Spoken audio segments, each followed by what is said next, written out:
we certainly had some struggles, but we also had some tremendous positive takeaway. So, all right. So how are we doing this PowerPoint? Are we I am sharing my screen right now, and so I'm Carol, and just tell me when you want next slide and we'll advance it for you. okay? Next slide.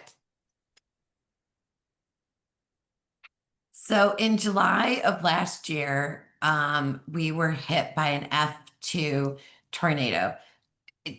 If it had only hit a few months before, it would have been considered an F3. We had 138-mile-per-hour winds.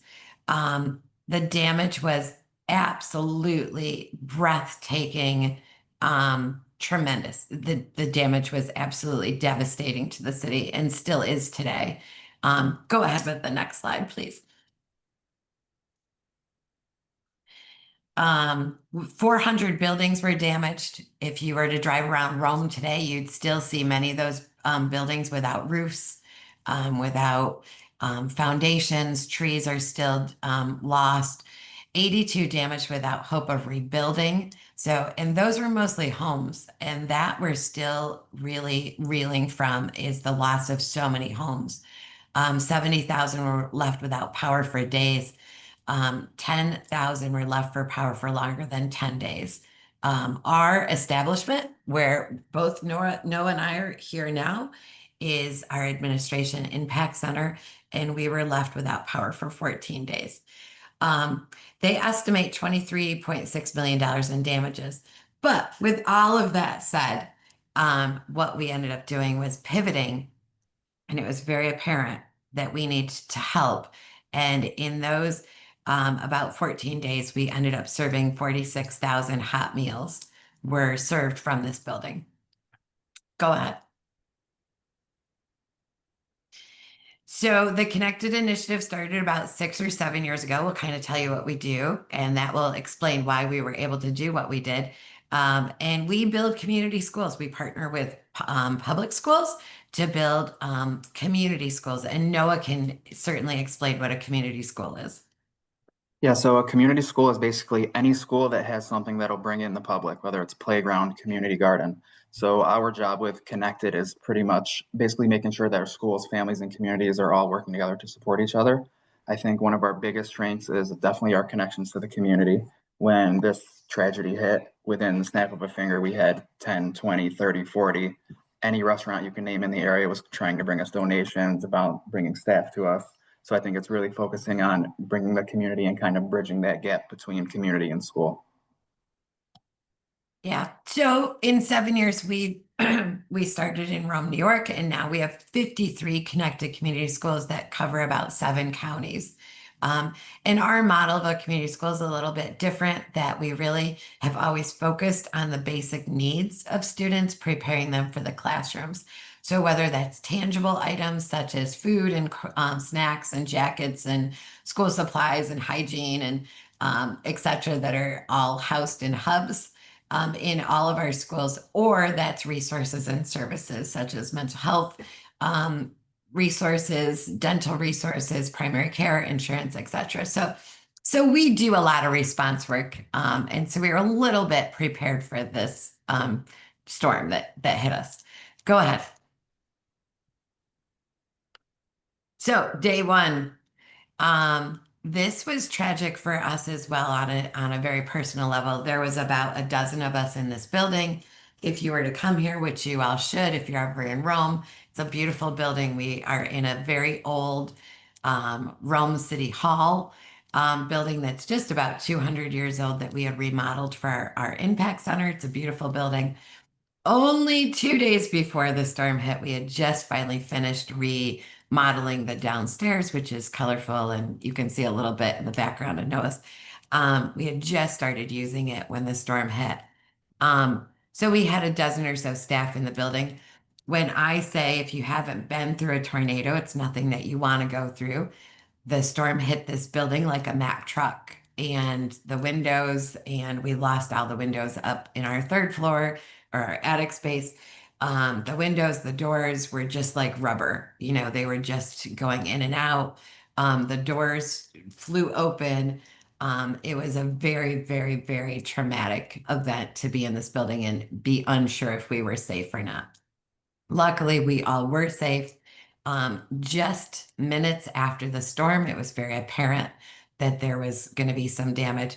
And this picture that's in the background is actually the street that we're on. So as you see, it was just street after street after street of poles crumbled, to just twigs of wood. There was, if you look on the bottom, there was what we assumed was gasoline. It wasn't. It was actually the toxic stuff that's in the high the power lines. There was fires. There was smoke. It was just devastating. I'm kind of at a loss of words this morning. Sometimes I get a little emotional about talking about this, but it was devastating. There were families that were trapped in cars. There were families that were trapped in houses. It was just mind-boggling. It was like walking out into a movie set. It just was unreal. The first thing for us, because it did happen in an afternoon, was information and communication. And that was absolutely just impossible for the first few hours. Our phone lines went down, Wi-Fi went down. It was almost impossible to locate all of our staff that were not in the building. So that's been a takeaway of ours, is to really work on communication in a crisis, to locate people and to do that creatively. I'm going to throw this out, and I may throw this out again. Social media played a vital role. If you're not a social media user, for good reason, social media was one of the few things that worked for us to use social media, Facebook Messenger, or to put posts up to people, because that was one thing that kind of stayed stable. Transportation, due to the devastation, they closed the city of Rome. There was no coming into the city, there was no leaving the city. So what we saw was just miles and miles of cars circling and circling and circling. Noah had mentioned, we talked this morning, that typically from his home, he had left early that day. It takes him about 9, 10 minutes to get here. And Noah, you had said it was like over an hour to Yeah, it was just, like an hour and 40 minutes just to get here. I had to take yeah, side roads and avoid everything, yeah, but yeah, from 10 just a minutes to an couple of hour 40. blocks. And then this is where we really had to look at what we were going to do. And it was a two-part planning response, because, of course, we had to secure our own staff and our own people and ensure that our own families were secure and safe. And then we had the community at large. Many, many, many of our staff are local. Their homes were hit, their parents' homes were hit, their children's homes were hit. And so we did a lot of assessment that first night of just simply safety, and that everyone was secure somewheres and safe somewheres. Go ahead. So the facts. No, you want to go through the facts that we knew? Yeah, so we knew we'd have no power. So the way our office works is all of our food is on the second floor. So we were up and down the stairs hundreds of times a day. So that was definitely one of our hurdles. We had several thousand pounds of food in the building, frozen, non-perishable, any food you could think of. So we had to figure out ways to get generators and kind of get more fridge space. And then quite literally the entire city of Rome was without power. So here at the office, it was like 14 days. At my house, it was 5 days. So this was also in July, and it was probably the hottest week in July. So I can personally remember it's 100 degrees at midnight, and I'm in my house sleeping on the couch a little bit, stepping outside to get some fresh air back and forth. So I can only imagine the families that were displaced and had a lot more tragedy than my area. Yeah, Noah failed to mention our food was actually on the third floor, and we did not have an elevator. So there was just some really big hurdles that we had to face. Go ahead. We are responders, right, by nature. And it was so great that Noah was invited to this, because Noah is probably our number one. Where do I need to be? Where do I need to show up? We have a staff of about 80 throughout our 53 schools, throughout the 7 counties. And we really took a step back and said, this is extremely apparent that from day one, that power was not going to be restored for days, right? And at that point in time, they had talked about weeks. Heat was a huge issue. We have obviously people who need air conditioning, need air, et cetera, et cetera. So heat was another issue. We also certainly did not want to lose the thousands of pounds of food that we had in our own building. So this was really kind of a project plan that other co-leader and myself, Danielle Martin, really stepped back that night about 10:30, 11 o'clock, and we said, okay, we'll take it from here in the morning. That night, about 11:30, I sent out an email and said, this is what we're going to do. We're going to feed people and we're going to feed them our food because we have to make a move on this. Um, a side story, we didn't own a grill, right? So we had a little tiny charcoal grill like in the icon down here. So the maintenance guy, Joey, and I at 7 o'clock in the morning are wheeling this little charcoal, that could cook 10 hot dogs out into the street, which was filled with trees and wires and hot wires still. And it was a very dangerous situation. But we just said we'll just do this, right? We'll just start this up and it'll work out. And I'm a true believer that it is a stone soup situation all the time. If you provide the pot, if you provide the vision, if it's truly good for everyone, it'll work out. And so we did that, and we were trying to light the charcoal, and that wasn't really working. It was just this kind of bad news bears situation. And then boom, another teammate showed up that happened to work. Her husband worked at Griffiths Air Force Base and brought two Blackstone grills that could cook hundreds of hot dogs and hamburgers. And so that was the game changer, is we had a way to cook food, and now we just needed to bring the food to outside and start cooking, and we did. So at this point, we were still word of mouth because there was still no communication in the city.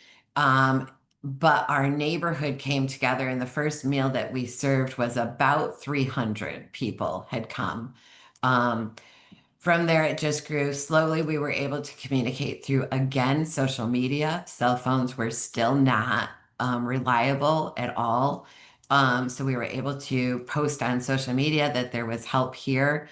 Um, and then the phone calls started coming in that day, that we were collaborating with other entities such as our county and things like that. So go ahead. This is where it really was a puzzle to put together, and Noah was a huge piece of this, our team members, but the demand for food was significant because immediately anyone in a household had lost refrigeration, right? And you can push things sometimes, but you can't push things too far. And the other struggle we had, it was again above 95 degrees. And immediately, just like in any crisis, people were out snatching up gasoline, ice. So that was a shortage. So families couldn't keep the food that they had. So immediately, food was an issue. Water was our second issue, is again, because of the heat, because of lack of refrigeration, because of a lack of availability, water was our second one, is just to hydrate people and start feeding people. And they were in shock. That comes along with the game too, is we really realized what a mental health toll it took on people. So food, the demand was significantly higher than we expected. By meal two of the first day, we were up to 700, and by dinner day one, we were up to 3,000. And that's a lot of people to have for dinner. Like, I can't even tell you. Um, we, within a few hours, and Noah can speak to some of the collaboration we made with businesses and how we did that and how they reached out to us and we called people. We did get a quick donation from Lowe's to get a couple of generators here that helped with our refrigeration. That was it. We couldn't run air conditioning. We couldn't do anything else, but it did help with our refrigeration. So we were able to salvage our food pretty quickly.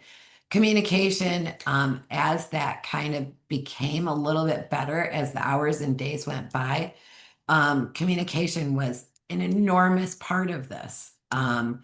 We had to talk to people. People had to talk to us. Unbeknownst to us, we had become the center, right? The epicenter of help and assistance, not even purposely. It just became that way.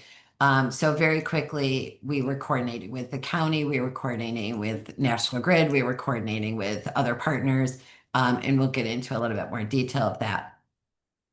Keep it simple. By day 2, we were averaging 3,000 per meal, and that stayed steady for about 14 days. It was also hot, water, etc.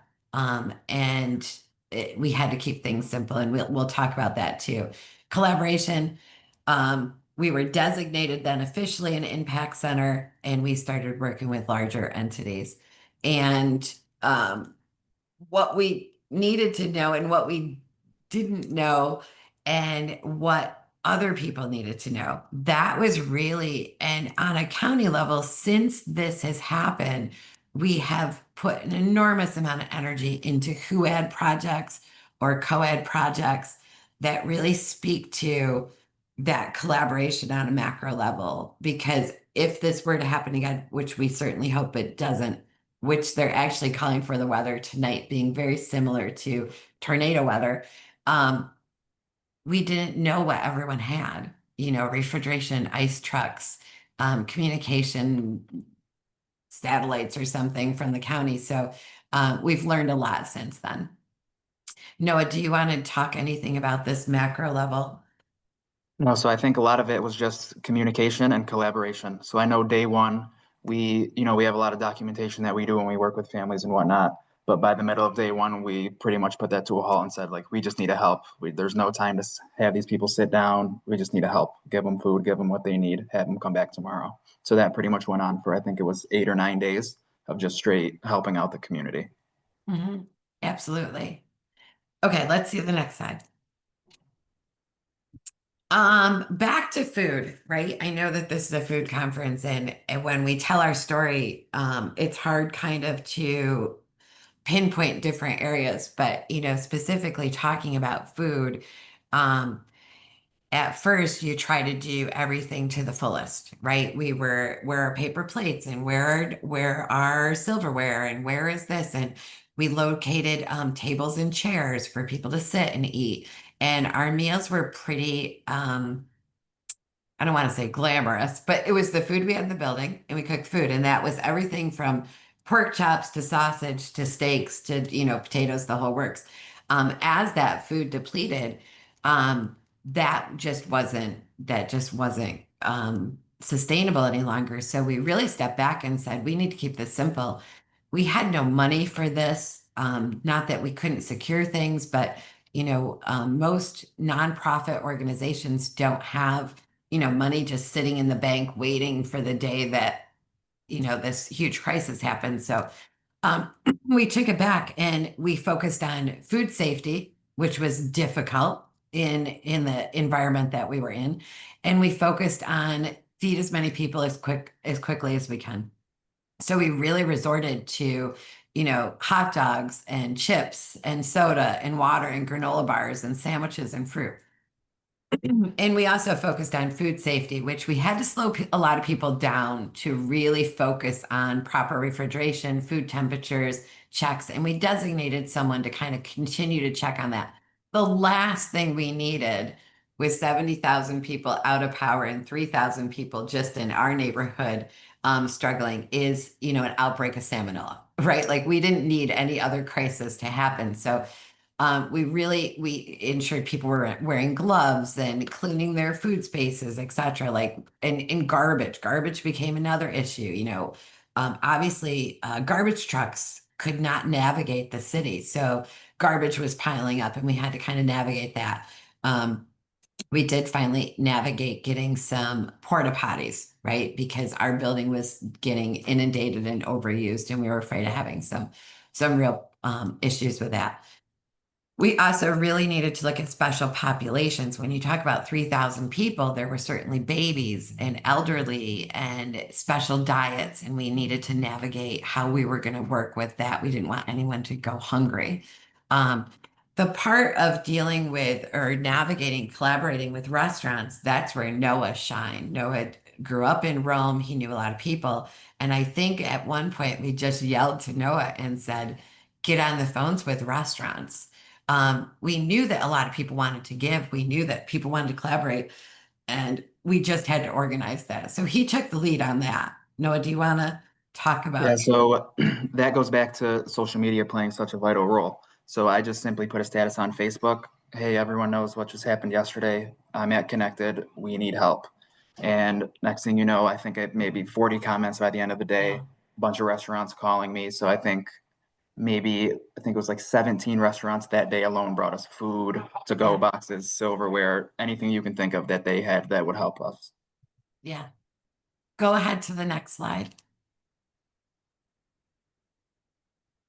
So it started coming in. Again, if you, our building is fairly large down here, and there was not an inch of this building that within a few days was not absolutely full. I think the takeaway was, don't be too proud not to beg, right? We were extremely humble. We were overwhelmed. Um, Not only did we need help with food, but we needed help with manpower. We needed help with not gasoline for our, fuel for our generators. The access was so limited, but there were people in those areas that could get to us. We couldn't necessarily get to them. Um, and so we were humble. And I think that was one of the best um, plans that we had was when we needed it, we put it out there, whether that was through social media or calling people as we could. Um, we designated one single person for communication, and we took that person and we got them out of Rome. In fact, we put that person about 40 miles away where they had Wi-Fi, they had phone communication, and we left that person there to navigate for 2 weeks communication because it just was so non-consistent in Rome with communication. So that was a huge play on our part too, is to separate that a little bit. But we were humble again. We put out what we needed, and we were blessed that it came in. And we had we had such a huge response to things, but that came with struggles as well. Okay, so when you put it out, you should be specific, because some of the restaurants, and Noah and I will laugh about this, came with, God bless them, gourmet food, right? But it's 100 degrees. So macaroni salads and pastas and things like that, although we were so appreciative, we had to turn that food over so quickly because, again, we weren't working in a kitchen. We weren't working with really quick refrigeration and things like that. So, although it was great and it fed the people, we really had to be cautious about some of the food that was coming in to ensure that it was still healthy food when people ate it. But as Noah said, just thousands and thousands of dollars worth of food came in, and products came in, and water came in, and chips came in, and we needed every bit of it. So, uh, paper, we did about 90% of our information at that time was through social media to get to people. People were walking a few miles to get here for food. At any point in time, most people were out for 7 days plus. And they were struggling.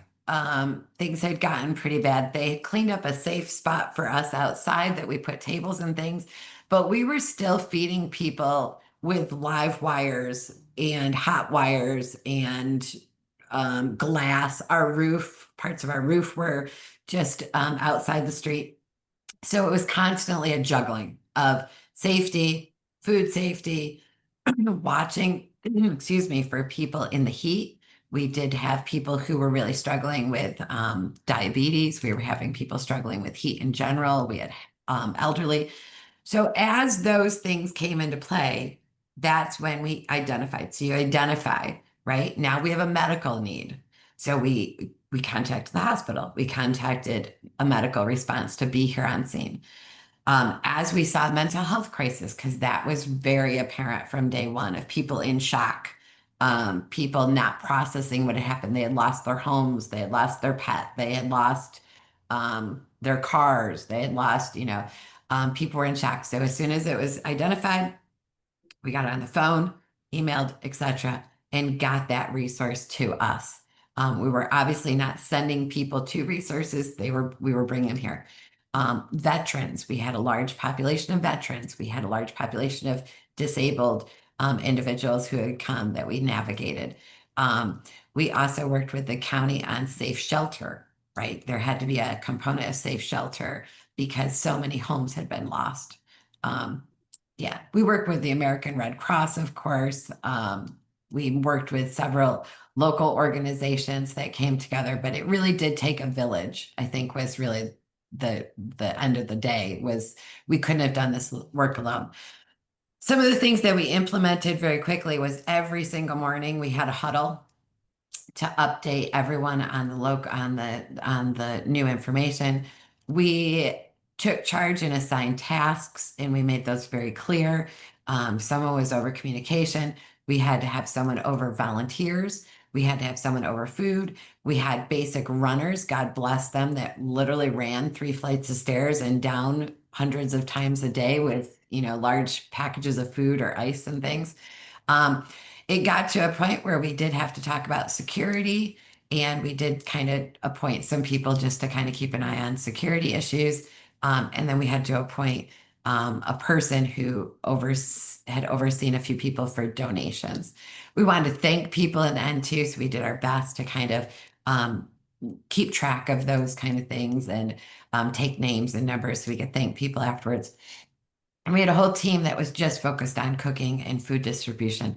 We had another team that was focused on trash. And we would just continue to assign oversight of these projects.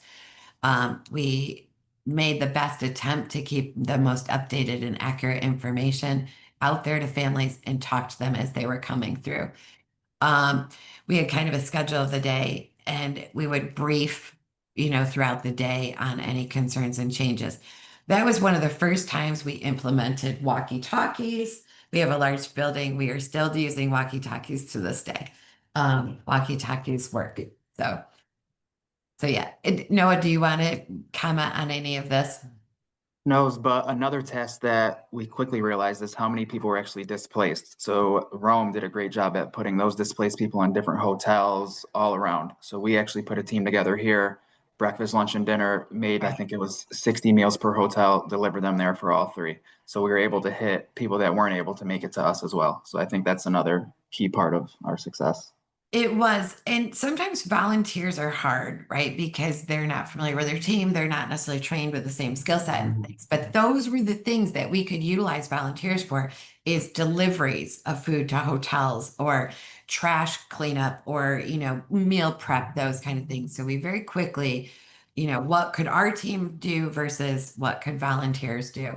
And we certainly needed volunteers. We didn't want to turn anyone away. We really just had to focus in on what they could bring to the table. So, go ahead.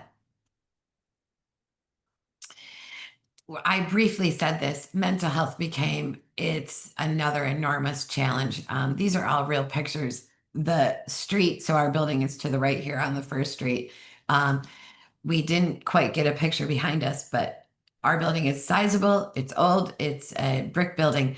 And we continue to say, oh, we were so lucky to be in this big brick building, it probably saved us.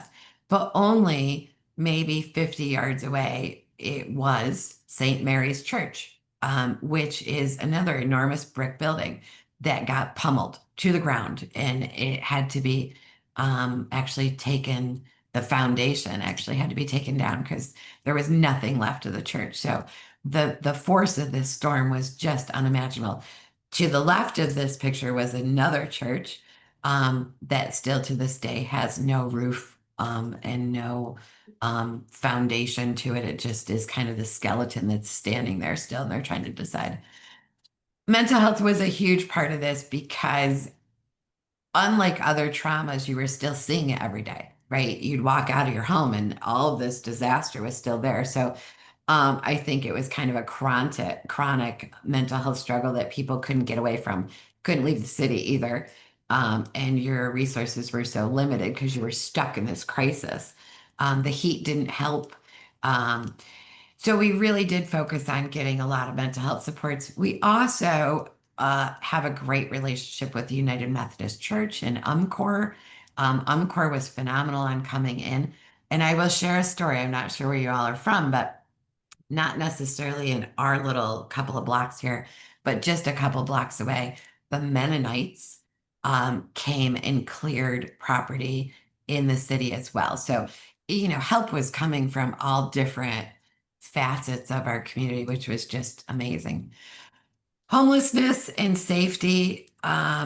We worked with our county to ensure families had lost their home completely, were taken into shelters and hotels, so transportation and navigating those.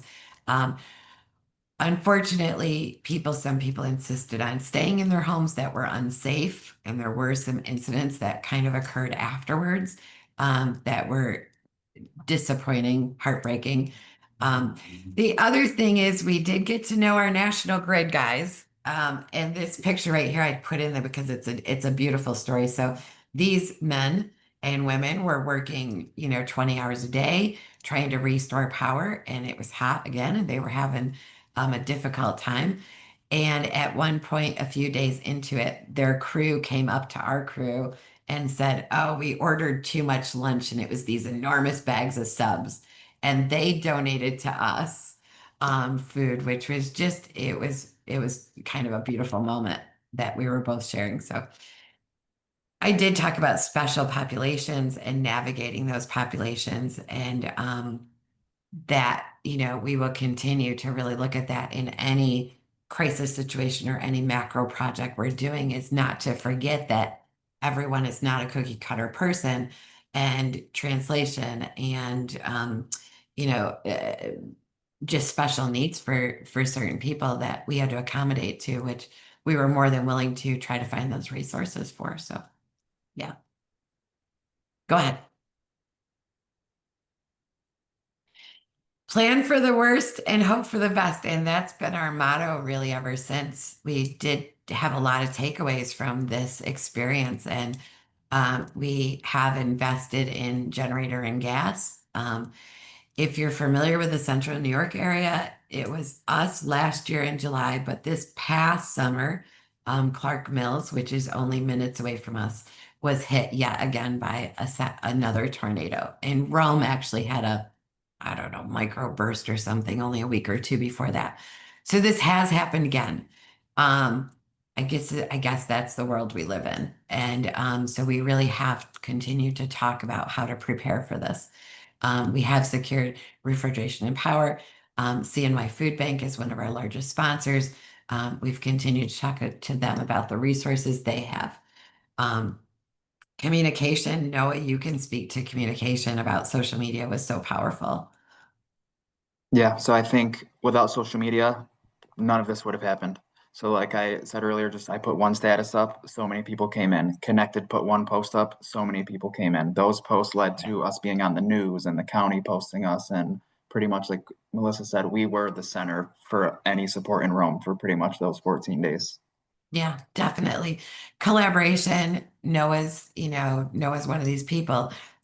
Our takeaway too, it's always great to know a lot of people. So we needed tin pans, and we would just yell, "Does anyone know, where we could get tin pans?" And, picking up that phone and not being too proud to just ask, "Can you help us out?" And that's how it all got put together. And sharing, responsibility and roles and relationships with other macro entities, such as the Red Cross, such as the county. Um, we had some response teams come in. We were humbled when the response teams came in from New York State and said, "I think you've got this," right? I don't think we could have done anything too much better than this. Um, Make a plan.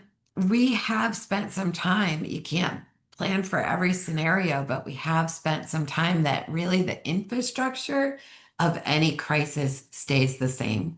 You need a command center, you need commanders, you need assignments, you need roles, and you need people familiar. I don't think there's too many crises that hit that the basic needs aren't water and food and shelter. So we can constantly kind of plan for those. And we have begun. We have an upset child in our building right now, if you can hear that. Um, he may need some food and water. So, restaurants, et cetera, et cetera. So go ahead. This is just some of the takeaways. I will speak personally. This was one of the most tragic events that I've ever went through. I personally went through a lot of struggles of being the leader of the team and a lot of struggles of the safety of my own team, the safety of us, the safety of the community. We did a lot of debriefing. This was a very emotional mental health struggle as well. But I will tell you, within these pictures, these families eating together, they'd never eaten together. I saw more than one neighbor sit next to another neighbor saying, "Where do you live?" "Oh, we're neighbors," and start talking. um, the beautifulness of the community developing a second community was, I will forever take that with me. The kids who had no place to play, because there was no park, there was no Wi-Fi, there was no nothing, and it was sweaty and things, doing the simplest things, chalk on the sidewalks, etc. Um, the amount of people just coming and saying, "How can I help?" I'll share a story of it's actually the little girl in the picture, came up at one point a few days in with a half a bottle of shampoo, right? And so it's a half a bottle of shampoo, and she hands it to me and she said, "My mom said that we don't need this, but probably someone else does." It was constant, like things like that of everyone was giving as much as they could give. Our kids have struggled since then. We certainly know that there was some PTSD left after this. Um, we've also talked about infrastructures for food and basic needs. How does that work? And we've switched and developed our infrastructure to be in constant prep for this. Right now, we're in the middle of the SNAP struggle.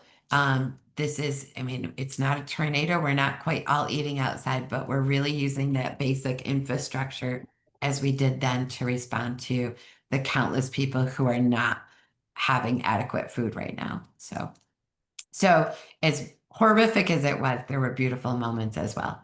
Noah, do you want to recap? No, I think you touched everything perfect. Like you said, it's as horrible as it was. A lot of positives came out of it for us, for the community, for everyone as a whole. I included one of these pictures because it reminded me the other population was pets. So we really had to navigate feeding pets as well. That was probably another part of this. So, water. I forget the count of water that we went through, but it was in the hundreds of thousands of bottles of water. So, yeah. So that's our story. We could have been here for days talking about details and decisions and everything else, but really it was about community and collaboration and response and being humble and not being afraid to ask for help, and we pulled it off. Yeah. Thank you, Noah and Melissa. It's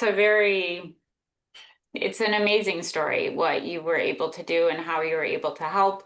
And I think it makes a lot of us think about what systems do we have in place that could be brought to light if a climate crisis hit our town.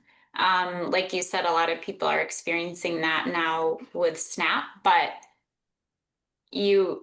I just can't, everything going on. I mean, and it was 14 days long, roughly. It So, was. yes. So we think now, all of us are thinking like, what do we plan right now with SNAP? How long is this going to be going on? I mean, you must have been thinking that too. And like you said, all the areas that needed attention, in protecting your own and your staff's own mental health, because they, in their own personal lives, are dealing with this as well, but have to kind of focus on their community. So incredible the work that you two did. And like you said, continuing, the lasting effects of this, is long. I'm gonna Yeah. do a brief recap about Buffalo, since James wasn't able to come on, and then we will open it up to some questions.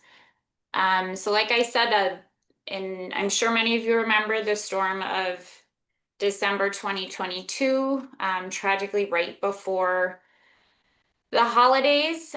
Buffalo, who is definitely used to snow, got more snow than normal, and a storm that was called the storm of the century, which unfortunately, we're hearing a lot of storms being called that now. So they're not one in a century anymore. They're becoming the norm, which is why it's so critical that we think about how we can assist when these happen, because it seems like it's going to be inevitable in some level, right where we all live. Just a really great quote from an article about the work that Back to Basics Ministries did in Buffalo. The Buffalo community demonstrated remarkable resilience during the aftermath of the blizzard. Neighbors helping neighbors, impromptu shelters, resource sharing initiatives emerged as a powerful example of the human spirit prevailing in the face of adversity. These acts of kindness and solidarity undoubtedly saved lives, which I'm sure is what your efforts in Rome were similar to that. So I'm going to start off just with one question in mind, and then I want people to think of some, and just here's some pictures of the work that Back to Basics in Buffalo does, and then we're doing during that storm. Similar where they were providing food for their community. Buffalo obviously is a much bigger city than Rome, so I'm not sure the capacity that they took as the headquarters for that, like connected community schools did, but definitely playing a vital role in their community during that time. So just a quick question to get us started. You talked about that you were kind of that designated impact center, and I'm wondering if that was kind of for the crisis as a whole or specifically food related. Were there other impact centers dealing with other necessities that people had in terms of like housing and transportation, or did you find that you were kind of taking all of that over? So, good question. Unbeknownst to us, because of lack of communication, there had been a shelter that they set up very quickly. I think the Red Cross set it up with the county on Griffiths Air Force Base. That's probably a mile or two from here. No one knew, right? So no one knew because lack of communication. We started as food. We became everything from food to diapers to water to cooling center. Well, we were never a cooling center because we never had air conditioning, but so we became everything, and all the organizations ended up joining us. So unbeknownst to us, we really did become the center. And we're designated the center by the city and county within a few days. And our county commissioner had come several times, and our executive commissioner had come several times, and which was fine by us. And it was much easier for the city. The struggle the city had, though, is we're centrally located, but Rome is, this is a little Guinness Book of World Record. Rome is one of the top 3 cities in the world for landmass, right? Like it's an enormous city. It's the top, I think it's the number 1 in New York State and like the top 3 in the world or whatever. It's just an enormous city. So although we're centrally located, doesn't mean everyone could get to us. So within days, we actually did more, Noah mentioned this, more going out and finding people in hotels and things. It helped in many ways that we were the epicenter of it all. But in other ways, with a city as large as we are, though not the population of Buffalo, that there probably should have been a couple more. I don't believe that the city was prepared by any means. We all came out very, very well and worked together and very collaborative, but I don't think this was on anyone's bingo card. You know, we had a brand new mayor. The mayor had only been in office for a couple of weeks, right, Noah? Like he was brand new. Yeah. We had a brand new superintendent of schools, and they took some huge hit to our school buildings. So there was a lot of new players in the game too. And one of the things I always walk away from is walk away with someone's cell phone number, right? If you want to have a collaboration with them in the future, you think you're going to need them, have their cell phone number. So having a brand new superintendent, a brand new mayor, that was a little difficult in itself. So we just did our own thing. Like we just kept building it and building it and building it. And, we didn't care about the title. So Sure, and like you said, you had a lot of these connections established already, and Noah, it sounds like you're amazing at doing that, and just who do He I need knows a to lot of reach out people. to? Yeah, it sounds like Yeah, it, so and even that's though true. we were the hub for food, we also had the county here doing food vouchers, mental health professionals going one-on-one with families. So any kind of support that was available in Rome ended up having a table here, and this was kind of the central area for that as well. Yeah. Yeah. Which is what a community school is, right? Of opening those doors and inviting those people in to assist our families and our students. So really, we just took it up, huge and made it a macro community school. Questions for Melissa and Noah? Feel free to drop in the chat or just unmute and ask yourself. I have a question, Melissa and Noah. This is Kate from Seven Valleys Health Coalition. So you said you're continuing these conversations. So you're sort of building that ecosystem like Karen Washington mentioned. Um, what what do those conversations look like? Who's at the table? Is it, I know you're kind of this community hub. Is it larger? Like, are there county officials involved? Like, tell us a little bit more about the ongoing work that you're doing to be prepared for the future. Yeah, that's a really good question. And I'm sure our area is no different than other areas of sometimes there's a little bit of people want to own things, and then there's also a little bit of something already exists. Um, and we're a county full of Oneida County is full of resources, but sometimes we have too many committees and we have too many committees that don't have a lot of impact, but they've been running for 10 years, runaway and homeless committee, food committee, et cetera. So we really kind of stepped back and said, what was the most versatile for the crisis? And that really was WHOAD. And I would tell you what the acronyms meant, but I don't even know if I could think of what the acronyms meant. But you do need to have people who can make decisions at the table. There's two levels of this, the doers, the ground people that need to do the work, but there also needs to be people who can make the decisions so they can do the work. So we have made a tremendous amount of progress with Herkimer and Oneida County with bringing the county. The county is essential. County and local, though, sometimes can get tricky. So bring that county and the local government. But what had previous happened with WHOED is they had those legislative kind of people, but they didn't have the resources and services. So that the nonprofit agencies with the mental health and the food and the veterans and that nonprofit. So that's where we were very vocal that if you didn't have the resources at the table, where is that going to be? How are we going to serve people with this multitude of crises that we could have? So we've made quite a bit of progress on building up our WHOAD.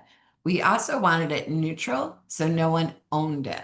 And sometimes when an organization or an agency kind of owns something, they only see it through their line of sight. And so we really kind of stepped back and said, who it's probably kind of neutral. And you sign up and you gather and we meet about once a month. But we are constantly going through who is not at the table. And you also want to keep it impactful so that the decision makers don't leave the table because I mean, I'm sure everyone knows no one wants to go to a meeting once a month that you are not coming out with something. And if you stop coming out with something, your decision makers will leave the table and they will send, they might send a representative, but that's not a decision maker.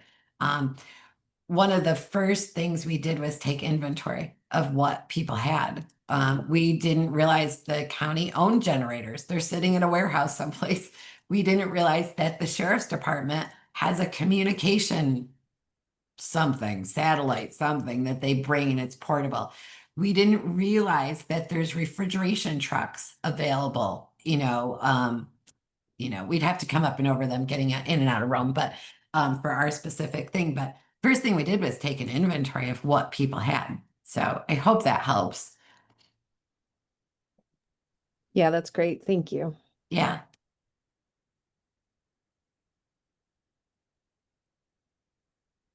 Any other questions while we have Melissa and Noah with us? I have a quick one. Who was your most surprising partner that you hadn't really worked with before that kind of offered something? That might be a tricky one, so sorry. So I'm I gonna wouldn't, check. I would say maybe National Grid, not really surprising, but working with them through the tornado, fast forward a year, they supplied us with enough school supplies to give over, I think it was 1,500 kids this last August, and like all covered by them. So just that little work, them bringing their extra subs from lunch to us, and then the next day us giving them water, that built that up to where I'm sure the school supplies were tens of thousands of dollars. But almost every kid in Rome, the line was maybe 3 blocks down. So I think that was probably the most surprising, at least the outcome of that partnership. I apologize, I was choking. Yeah, National Grid was huge. Umcor, we don't, this is not any kind of statement, don't take this any which way or not. We don't always do a tremendous amount with our quote unquote religious groups, and Umcor was phenomenal. And it's not directly the United Methodist, but it's, their response team. And they were absolutely amazing. They sent people, they sent resources, diapers, etc. Um, there was a few that Red Cross obviously was great. Oneida County, National Grid, yeah. We had some big Chobani. Chobani's a big part of our initiative, and they were there. And yeah, it was a lot of people. That's great. And it's wonderful that out of something like this, those newer partnerships can form, like you said, with National Grid and what they had to offer. And I think some of us are probably experiencing that now. With snap cuts, community members are realizing maybe what you do and are willing to help now and then would be willing to help in the future as well, just because they're becoming aware of the work that you do. Definitely. We have a few more minutes. If anyone else has a question, please feel free to ask it now.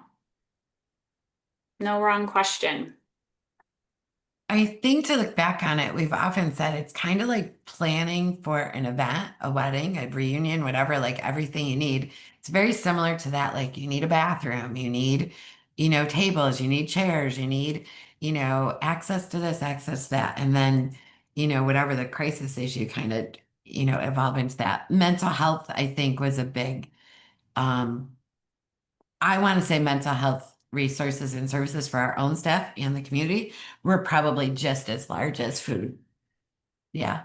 I mean, not that I want to say I was shocked by the trauma that people went through and continue to struggle with, but it's been a year plus and we are still, navigating some of those needs with families.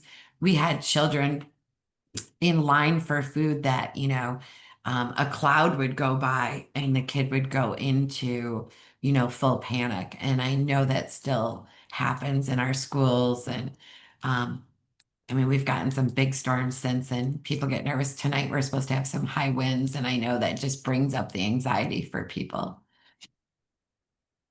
Yeah.